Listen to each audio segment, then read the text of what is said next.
자, 안녕하세요. 그동안 잘 지내셨어요? 예, 지금부터 수업을 이어서 진행해 보도록 하겠습니다. 요즘에 어떻게 보내고 계세요?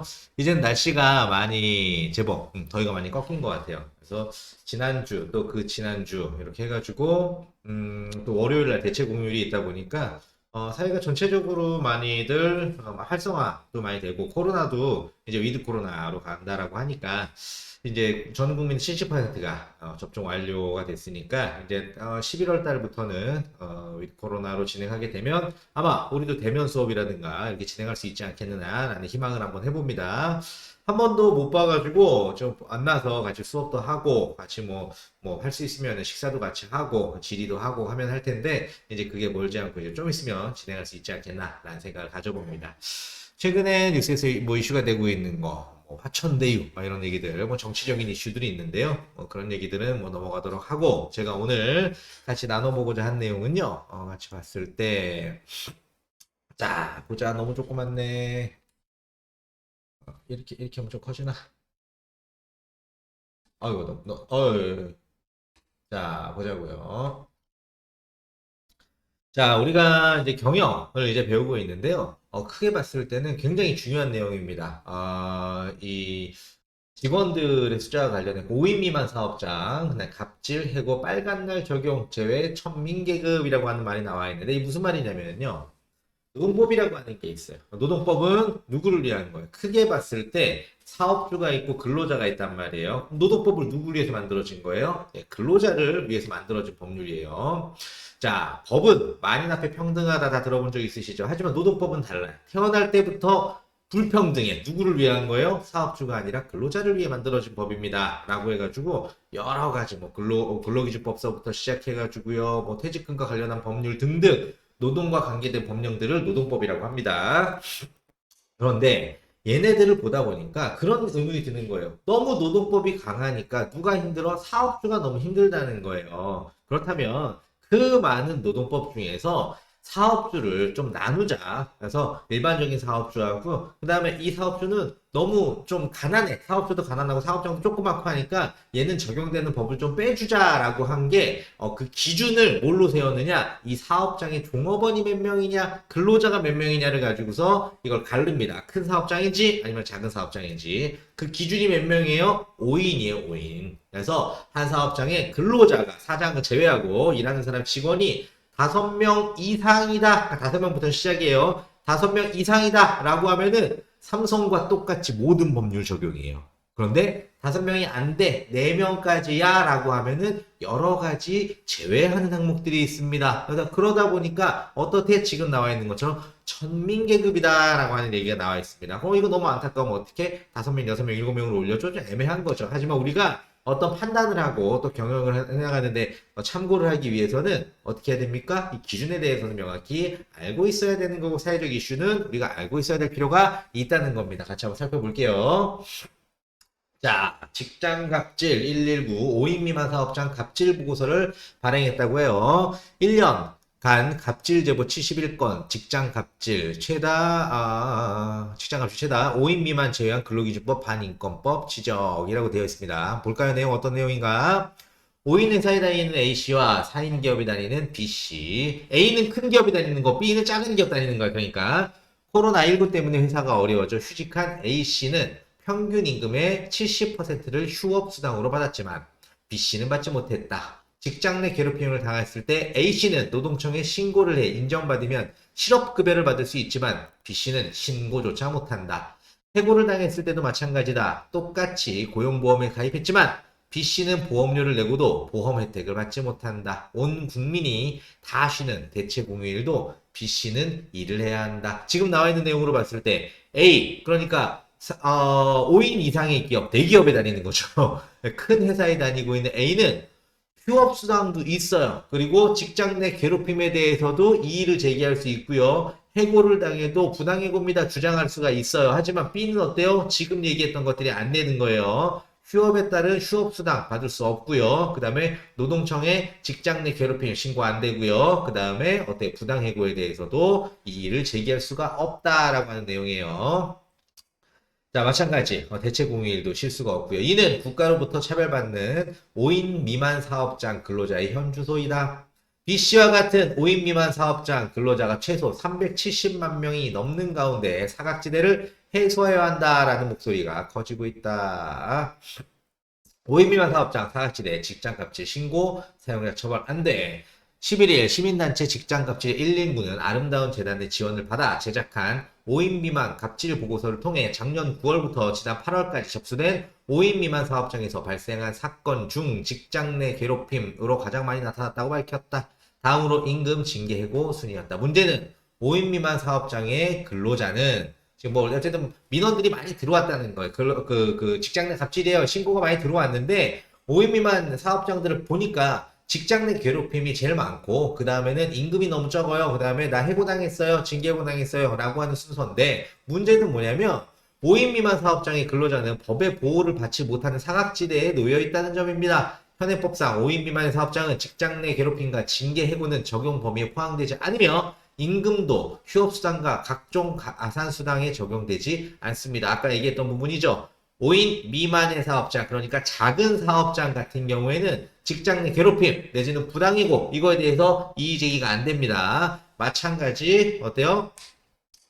휴업수당도 대상이 안 되는 거고요. 실제 현행법상 5인 미만 사업장은 사장 마음대로 해고해도 됩니다. 직장갑질 119에는 30일 전에 해고를 예고하지 않아도 1개월치 월급만 주면 되고 해고를 서면으로 통지할 의무도 없고 내일부터 나오지 마라 해도 되고 퇴근 후 문자로 통보해도 되고 그만이라는 5인 미만 사업장은 당일 해고 통보가 일상처럼 번진다라고 지적했습니다. 자, 사실 실무를 이제 제가 이제 컨설팅을 많이 하고 하다 보면은 막상 저런 것만은 아니에요. 우리가 이제 구분을 좀 지어야 될 필요가 있어요. 좀 전에 얘기했던 것처럼 5인 이상의 사업장, 큰 사업장이란 말이에요. 5인 미만의 사업장, 작은 사업장이에요. 그런데 법률로 정하고 있기는 해고만 놓고 봤을 때 작은 사업장은 부당해고가 없어. 큰 사업장은 부당해고가 있어. 부당해고가 있다라고 하는 건 마음대로 직원을 자를 수가 없다는 겁니다.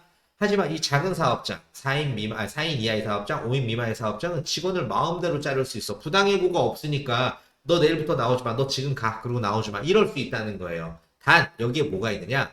해고 예고 수당이라고 하는 게 있어요. 해고 예고 수당은 뭐냐면 해고를 시키려면 해고에 된다 안 된다를 떠나가지고 한 달 전에 30일 전에 얘기를 하고 만약에 그렇지 않고 해고를 시켰잖아요. 그러면은 그만두면서 30일치 급여를 줘야 돼요. 그런데 이 해고 예고 수당은 5인 미만 사업장도 예외 조항이 없어요. 자, 그 말은 무슨 말이냐?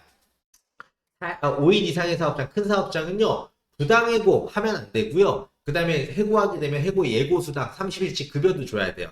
거꾸로 4인 이하의 사업장, 그러니까 작은 사업장은 부당해고는 없어. 하지만 해고를 하게 되면 한 달치 급여, 30일치 급여는 줘야 됩니다. 라고 하기 때문에 실질적인 사업 환경에서는요, 5인 미만의 사업장이라고 해가지고 해고가 그렇게 프리한 것만은 아니에요. 하지만 정말로 사장이 돈 조금 써도 그냥 나가라고 하면은 해고 당해야 되는 거기 때문에 자 이렇게 봤을 때 또 5인 미만 사업장은 정당한 이유도 없이 부당해고를 당하고 아까 좀 전에 얘기했던 것처럼 신고할 수조차 없습니다. 부당해고에 대한 신고는 못해요. 해고 예고 수당은 받을 수 있지만 직장갑질 119 제보 사례를 보면 해고 사유가 사용자의 과도한 업무 부여와 지나친 업무 지시, 사대보험에 가입하지 않은 것에 대한 항의를 함, 대표에게 직장 내 기록 신고함, 당해 노동자 일을 하기 싫음 등으로 조사됐습니다. 좀 넘어갈게요.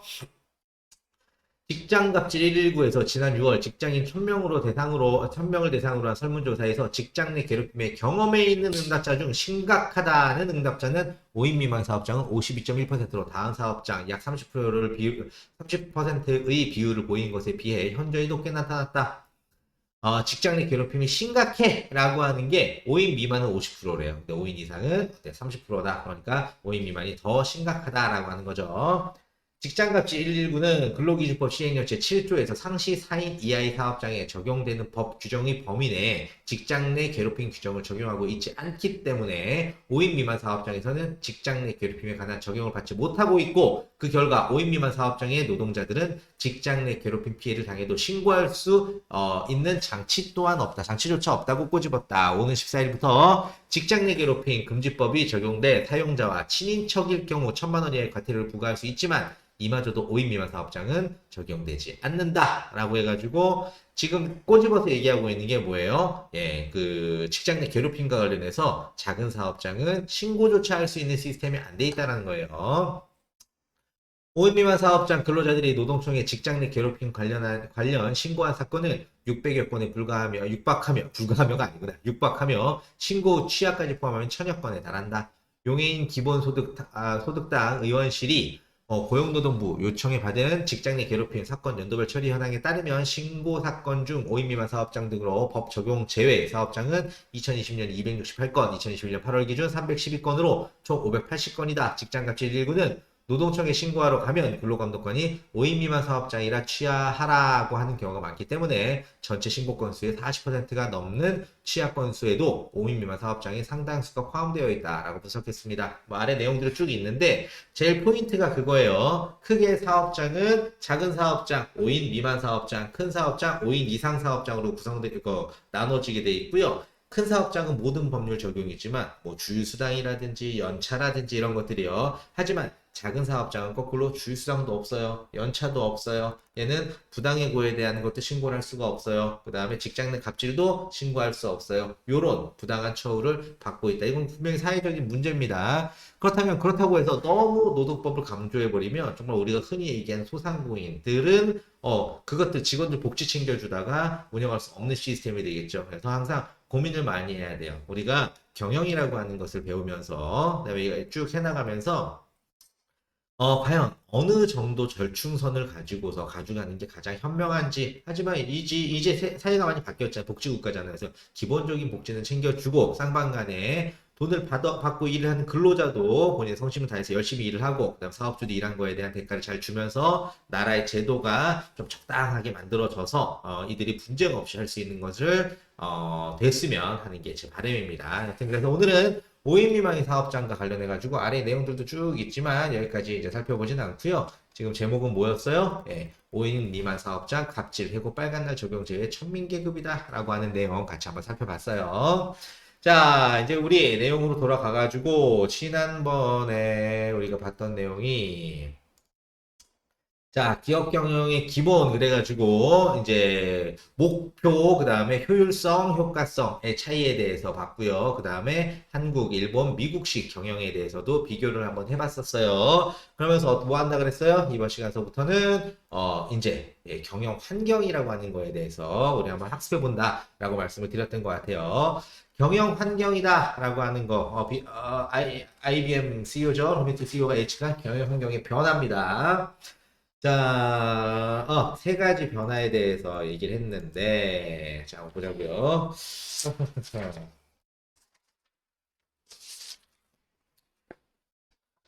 어, 우리가 사업을 해나가면서요, 환경의 변화를 인식하는 건 상당히 중요합니다. 경영을 해나가면서. 왜냐? 환경이 변하면 변화한 거에 맞춰가지고 대응을 해나가야 되잖아요. 급속도로 환경이 변하고 있어요. 그럼 경영 환경도 급속도로 변하고 경영 방식도 급속도로 바꿔야 한다라고 하는 내용입니다. 크게 환경은요, 둘로 나눠집니다. 우리가 사업을, 기업을 운영해 나가고 경영을 해 나가면서 일반 환경이라고 하는 것과 과업 환경이라고 하는 게 있어요. 일반 환경은 보편적으로 살아가면서 주변에 있는 모든 환경, 옆에 나무가 있어요, 옆에 마트가 있어요, 사람이 있어요, 법률이 어떻게 돼요, 환율이 어떻게 돼요, 주변 경제 상황이 어떻게 됩니까, 인구 구조가 어떻게 돼요, 이런 모든 재반 사항을 일반 환경이라고 얘기를 합니다. 반면에 내가 일을 하는 것과 관련해서 과업 환경이라고 하는 거는 지금 당장 재료를 누구한테 갖고 와야 되는 거고, 직원 수가 몇 명이고, 우리의 재정은 어떻게 되며, 고객의 수는 어떻게 되고, 고객의 대상, 이렇게 직접적으로 우리한테 공급, 그다음 우리가 또 생산, 그다음 우리가 또 공급을 하는, 매출을 하는, 마케팅을 하는 그 대상들,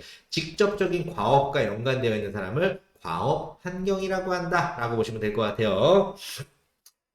자, 세계 최대 컴퓨터 서비스 업체 IBM의 최고 경영자가 이렇게 얘기를 했습니다. 로메트 CEO가 데이터가 차세대 천연자원이 될 것이라며, 데이터가 기업의 의사결정에 혁명을 가져오고 SNS가 새로운 가치 창출을 하며 고객 전체가 아닌 고객 개개인을 위한 효율적인 서비스를 가능하게 할 것이다 라고 이렇게 얘기를 했습니다.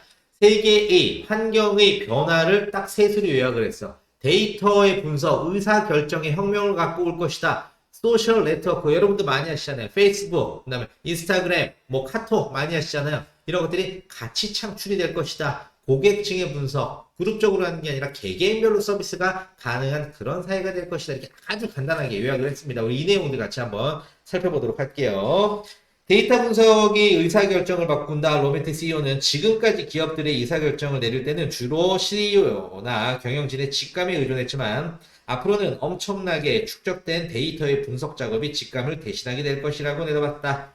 그동안 가장 과학적이라고 여겼던 분야에서조차 의사결정은 여전히 고정된 편견에 따라 이루어져 왔다. 기업 경영진은 자신의 주관적인 관점이나 경험을 통해 정보를 해석하고 했었지만 로멘티는 정보의 쓰나미가 닥쳐오면서 앞으로는 데이터를 보다 객관적으로 이용하는 기업들이 성공할 가능성이 높아질 것이다 라고 얘기를 했습니다. 여태까지 환경은 어땠냐면요. 경영진, 특히 CEO 본인이 이렇게 하는 게 맞겠어. 당신들 어떻게 생각해? 경영진들이 이렇게 하는 게 맞습니다. 이러이러한 이유로 여튼 여러 가지 백데이터를 갖고 얘기하겠지만 결과는 누가 내는 거야? 개인의 직감에 의해서 결정을 내리고 갔던 게 현실이었다는 거죠. 하지만 세상이 달라졌어요. 지금은 어때요? 개인의 직감이 아니라 데이터 분석을 통해 가지고 해서 기업 경영의 결정 과정에서 데이터 분석이 경영진의 직감을 대신하게 됐고요. 객관적인 데이터 분석 능력이 기업의 성패를 좌우하는 그런 상황이 됐다라고 보면 될 것 같아요. 자, 그리고 두 번째로 봤을 때 소셜 네트워크가 같이 창출이 된다. 무슨 말이냐? 그는 소셜 네트워크가 기업의 새로운 생산 라인으로 자리 잡을 것이라며 소셜 플랫폼의 1차적인 장점은 지식 근로자들을 서로 연결해 준다라고 하는 겁니다. 이어 가까운 미래의 근로자들은요. 가치를 무엇을 알고 있느냐가 아니라 무엇을 공유하고 있는지에 따라 달라질 것이라고 강조를 했습니다. 이게 무슨 말이냐면 옛날에 1차원적인 농경사회 때는요. 뭔가 가치라고 하는 거는 씨를 뿌리고서 걷어야지 농산물을 만들어야지 이게 가치 있는 일이라 가치 창출이에요. 이게 산업혁명을 거치면서 가서 노동력이 하나의 가치인 거야. 가서 내가 일을 하면서 어때요? 딱딱딱 공장에 해가지고 물건이 만들어지고 하는 게 이거 하나의 가치인 거예요. 그런데 지금은 어때요? 지식산업이에요. 내가 알고 있는 게 가치란 말이에요. 내가 머릿속에 알고 있고 컨설팅을 해주고 얘기해주고 하는 게 하나의 가치가 되는데 새로운 가치가 만들어졌어요. 공유의 가치가 만들어진 거예요. 뭐요? 내가 얼마만큼 소셜 네트워크에 능숙하고 내가 얼마만큼 많은 것을 알아낼 수 있고 공유하고 있다라고 하는 것 자체가 하나의 가치가 되는 거죠. 옛날에는 영어 점수가 높은 거 가치였어. 학점이 높은 거 가치였어. 하지만 지금은 어때요? 내가 소셜 네트워크에서 인싸인 게 가치가 되는 세상이 됐다는 거예요, 벌써. 자, 그러다 보니까 소셜 플랫폼은 나아가서 기업들의 직원 채용 방식과 연봉 등 보상을 결정하는 방법에도 영향을 미칠 것이라고 내다봤다. 근로자들은 자신이 창출한 정보의 가치에 따라 상사나 동료, 심지어 고객들에 의해 평가받게 될 것이며 이는 보상에도 영향을 미칠 것이다. 그 많은 유튜버들 가치 있는 거잖아요. 사람들이 많이들 신경 쓰고 많이 보면은 그걸로 돈을 벌 수 있는 가치, 그 가치가 생겨났다. 세상이 달라지고 있습니다. 자, 다음으로 달라진 세상 한번 볼까요? 고객층을 분석하는 거에서 개인별 분석으로 변화가 가능하다. 기업이 가치를 전달하는 방식에 대한 변화, 수요 분석 방법이 개개인의 요구에 직접 접근한 형태로 변경된다는 겁니다. 기술의 변화는 기업의 가치를 전달하는 방식에도 변화를 가져올 것으로 예상된다. 로멘티 CEO는 기업들은 지금까지 지역이나 연령, 수입 수준 등을 기준으로 고객층을 나눠 이들의 수요를 분석했지만 앞으로는 개개인의 요구에 직접 접근하는 형태로 바뀔 것이다. 무슨 말이냐? 옛날에 그룹이 있었어요.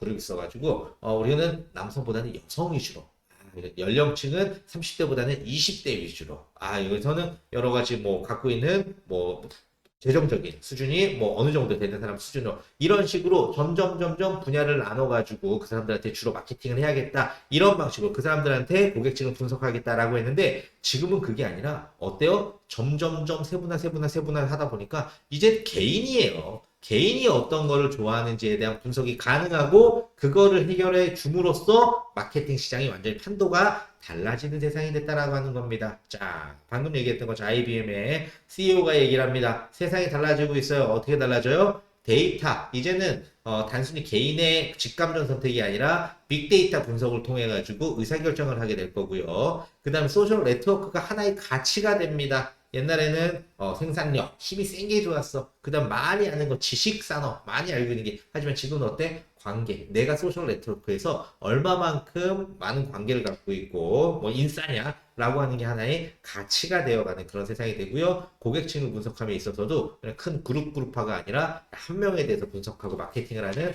그런 세상으로 변해가고 있다라고 볼 수 있겠는데, 자, 이렇게 변해가면서 꼭 알고 있어야 되는 게 뭘 알고 있어야 되느냐? 환경 변화를 인식을 하는 게 되게 중요하다는 거예요. 먼저 첫 번째로 환경이 어떻게 변화하고 있는지 인식을 해야지 그거에 맞춰서 경영 환경을 바꿔나가면서 대응을 할 수가 있으니까요. 하다 보니까 찰스 다인이 뭐라고 했어요? 강한 자가 살아남는 것이 아니라 적응한 자가 살아남는다라고 돼 있어요. 다시 한번 얘기해 볼게요. 찰스 다인이요. 강한 자가 살아남는 것이 아니라 적응한 자가 살아남는다는 거예요. 예전하고는 달라졌습니다. 인간은 사회적인 동물입니다. 개인은 인생 여정에서 사회와 더불어 살아갈 때만 진정한 존재를 느끼며 살 수 있습니다. 개인은 생존 과정에서 사회와 조화롭게 살기 위하여 노력하는 유기적인 생명체인데 변화무쌍한 시대에 열심히 최선을 다해 살자만으로는 부족합니다. 우리는 인생 여정에서 인생 항아리가 깨진 부분이 없는지 살펴봐야 하는데 성공한 사람은 강한 자가 아닌 환경 변화에 적응하고 끊임없이 학습을 하고 준비한 사람입니다. 성공한 사람들은 머리로만 생각하지 않고 몸으로 실제를 느끼면서 변화 흐름을 감지하고 변화의 파도를 서핑합니다. 찰스 다인이 얘기하죠. 우리에게 가르쳐주는 교훈은 강한 자가 살아남는 것이 아닌 적응한 자가 살아남는다는 사실입니다. 끊임없이 연구하는 개인, 공부하고 고민하는 개인은 언제나 성공의 목표 지점에 연착륙합니다. 이들은 끊임없이 주변 환경에 대하여 개방된 태도를 유지하고 있기 때문입니다. 내 것만을 고집하는 게 아니라 지금 발생 환경이 급속도로 변화하고 있기 때문에 어때요? 변화를 빨리 인식하고 적응하는 자만이 살아남을 수 있다로 요약할 수 있겠습니다. 경영은 살아있는 생물과 같습니다. 대내적인 환경 변화에 대비하는 것은 경영자의 기본입니다. 우리가 살아갈 시대의 과거에 틀린 경영자의 신경제 시대입니다. 엘빈 토플러는 자신의 저서인 부의 미래에서 뭐라고 얘기했느냐? 정보의 홍수 사회에서는 정보의 홍수에서 무용 지식을 버릴 수 있는 진정한 용기가 부를 창출하는 심층 기반의 한 요소이다. 말을 그렇게 어렵게 했어. 자, 내용의 요지는 뭐냐면요. 옛날에는 정보가 하나의 재산이다라고 하는 말을 했어요. 많은 정보를 갖고 있으면은 이 정보를 갖고 이것이 나의 힘이다라고 경영해 나갔다면 지금은 그게 아니에요. 정보의 홍수. 물이 있어야 되지만 너무 많은 거야. 정보가 너무 많은 거니까 그 중에서 옥석을 가려야 되기 때문에 홍수에서 우리가 필요한 분은 얼마? 일부밖에 안 되잖아. 나머지를 다 버릴 수 있어야 되잖아요. 그래서 버릴 수 있는 용기, 우리가 이거 옥석을 가려내고 나머지 정보들을 무용 지식을 버릴 수 있는 진정한 용기가 부를 창출하는 심층 기반의 요소이다라고 얘기를 하고 있는 거예요. 자, 그런데 우리가 이제 변화하고 있는 내용을 한번 살펴봐야 되는데, 사회가 변화하고 있는 거. 이게 얼마나 빨리 변화하고 있느냐? 크게 세 단계로 나눴어요. 기업, 그 다음에 그다음에 시민단체, 그 다음에 가족. 이렇게 나눴을 때, 이 셋 중에 기업, 시민단체, 가족. 가장 빠르게 변화하는 건 누굴까요? 아직 기업이 가장 빠르게 변화합니다. 가장 느리게 변화하는 건 가족이에요.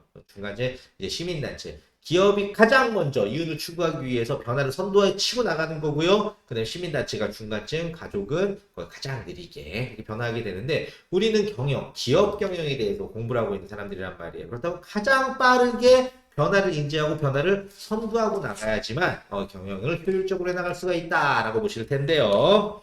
자, 여기서 봤을 때, 근데 이게 그래요. 옛날에는 한 회사가 만들어지면은 엄청나게 오랫동안 살아남았었는데, 요즘에 대기업 기준으로 봤을 때 평균 살아있는, 그 기업이 살아있는 연수가 몇 년 정도예요? 한번 찍어보세요. 한 50년, 40년, 12.6년밖에 안 됩니다. 평균적으로 이 기업이 살아있는 연수가. 그러다 보니까 굉장히 빠른 회사들이 생겨나고 또 많은 회사들이 그만큼 또 없어지고 경영 환경이 급속도로 변화하고 있다라고 하는 거 볼 수 있겠고요. 자, 그렇다면 제가 아까 얘기했던 것처럼 크게 환경, 이제 우리부터는 기업 주변 환경에 대해 살펴볼 텐데, 일반 환경이 있어요. 그리고 우리 과업 환경이 있어요. 일반 환경이라고 하는 건 우리가 사업을 해나가면서, 경영을 해나가면서 오만 가지 전부 다가 일반 환경이에요. 그리고 과업 환경이라고 하는 건 우리가 딱 그 일을 해나감에 있어서 공급자, 생산자, 고객, 요와 관련되어 있는 사람들이 우리의 과업 환경이다라고 보시면 될 것 같은데요. 먼저 첫 번째, 일반 환경이라고 하는 거에 대해서 우리 알아보도록 할게요. 크게 보면은 제가 오만 가지라는 표현을 썼는데, 대표적으로 정치적, 법률적 시스템, 아니면은 경제적 시스템, 아니면은 인구 통계, 과학 기술, 생태 환경 이런 것들이 어때요? 우리가 경영을 해 나가면서 일반적으로 신경을 써야 되는 일반 환경이다라고 보시면 될 것 같아요. 정치적, 법률적 시스템을 보면은 정치적 법률적 시스템은 경제적 시스템과 매우 관련이 높습니다. 기업의 해외 시장을 개척하거나 마케팅할 때 우선적으로 고려하는 것이 진출하고자 하는 국가의 정치적 법률적 시스템입니다. 무슨 말이냐? 저희가 쭉 하다 보니까 어때 베트남으로 나가는 기업들이 많다. 우리나라 인건비가 너무 비싸. 그러다 보니까 과거에 중국으로 가서 거기 공장을 많이 차렸단 말이에요. 그랬는데 중국도 많이 올라갔어. 그러니까 어디로 가요? 이제 베트남에 가서 차린단 말이에요.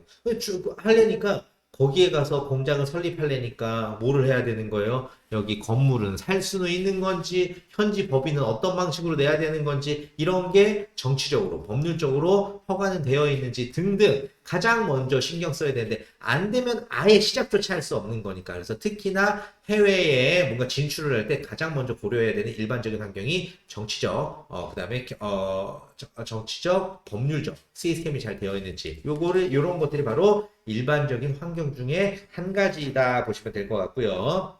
자, 이제 두 번째로 봤을 때는 뭐가 있느냐? 경제적 시스템. 야, 요거 굉장히 중요합니다. 요거. 경제적, 우리는 돈을 벌기 위해서 기업의 뭐 기본적인 목적 자체가 이윤 추구다 보니 돈을 벌기 위해서 하는데, 유가. 지금 길가 엄청나게 올라가고 있죠? 혹시 아시는지 모르세요? 유가 엄청나게 올라가고 있어요. 환율. 와, 원달러 환율이 엄청나게 급등을 하고 있죠. 이게 과연 우리한테 어떠한 환경이냐, 해도 되느냐, 마느냐. 그렇다면 우리가 현대자동차, 기아자동차, 자동차를 만드는데 그럼 환율이 올라가는 게 좋은지, 내려가는 게 좋은지, 아니면은 내가 뭐 철강 회사야. 그럼 내가 환율이 올라가는 게 좋은지, 내려가는 게 좋은지, 이런 것들 경제적인 환경이고요. 주가, 금리, 물가 이런 것들은 우리한테 굉장히 영향을 미치는 주변적인 요소이다. 특히나 우리가 환율이라고 하는 거에 대해서 좀 예민하게 좀 알고 있어야 될 필요가 있어요. 그래서 요거는 좀 더 자세하게 한번 들어가 볼 거고요. 자, 인구 통계다라고 해가지고요. 메가 트렌드와 마이크로 트렌드의 이해. 그다음에 이거는 우리가 이해를 해야 되는 게 예전에 메가트렌드 큰 그룹 전반적인 거를 이해를 해야 되느냐 아니면 어떤 그룹별로 인구 통계를 가지고 그룹별로의 특징을 가지고서 이해를 해야 되느냐라고 생각을 하는 거고요. 그 외에도 과학기술 기업이 혁신을 추구할 때 핵심 요소가 어떻게 되는지 같이 한번 잘 들어가서 살펴보도록 할게요. 자, 먼저 환율 먼저 잠깐 살펴보고 오면은 환율이라고 하는 건요. 결제 화폐에 대한 자국 화폐의 교환 비율이다라고 하면 됩니다. 어렵죠? 우리 해외여행 간다라고 쳐볼게. 그럼 어때? 우리가 미국으로 여행을 갈 거야. 그럼 가면 한국 돈 쓸 수 있어요? 없어요? 쓸 수 없다고. 그럼 가면 뭘 써야 돼? 달러를 써야 돼요. 그럼 한국 돈을 달러로 환전을 한다라고 하죠. 더 쉽게 얘기하면 한국 돈으로 달러를 사는 거잖아요. 1달러를 사는데 얼마냐? 요게 환율이라고 하는 겁니다. 1달러를 사는데 얼마냐? 환율이 올라갔다라고 하면은 달러의 가치가 올라가는 거예요. 달러의 가치가. 내가 1달러를 샀는데 1,000원이면 주고 샀었는데 1,100원, 1,200원으로 올라가 버려. 그럼 어때? 환율이 올라갔다는 표현을 씁니다. 반면에 원달러 환율이 내려갔다라고 하는 거는 그 달러의 가격이 내려가는 거야. 그러니까 내가 과거에는 1달러를 살려면 1,000원 주고 샀는데 900원만 줘도 살 수 있네 라고 하는 게 환율이 내려간다라고 생각하시면 됩니다. 이게 어떤 변화를 갖고 오게 되느냐? 먼저 첫 번째 원달러 환율이 하락했다라고 하는 말. 그 무슨 말이야? 원은 가만히 있어. 반면에 달러라고 하는 애가 1,000원 대 1달러라고 한번 가정을 한번 해볼게요. 근데 원달러 환율이 하락을 했다. 얘가 하락했다는 거예요. 그러면 얘가 1달러 1,000원이었는데 1달러가 900원으로 떨어졌어요. 그 말은 무슨 말이야? 우리나라 돈의 가치가 올라갔다는 얘기야. 거꾸로 얘기하면 자, 둘이 1,000원 대 1달러란 말이에요. 근데 원달러 환율이 내려갔다라고 하는 건 달러의 가치가 내려간 거야. 900원으로 내려갔어요. 거꾸로 얘기하면 달러 기준으로 봤을 때는 원달러 우리나라의 돈의 가치가 올라갔다라고 하는 거죠. 자, 이렇게 돼버리면 평가 절상 기본적으로 이게 절상 더 올라갔다라는 거. 평가 얘하고 달러하고 비교했을 때 절상 더 올라갔다라고 생각을 하면 될 것 같아요. 이거는 어떻게 유리하냐? 우리나라 돈이 센 돈이 됐으니까 사오기가 쉬운 거야. 내 돈 우리나라 돈으로 갖고 있으니까 사오는 게 좋은 거예요. 수입업자가 유리합니다. 거꾸로 얘기해 볼게요. 원달러 환율이 1,000원 대 1달러였는데 이게 올라갔어. 1,200원으로 올라가 버리니까 죄송해요.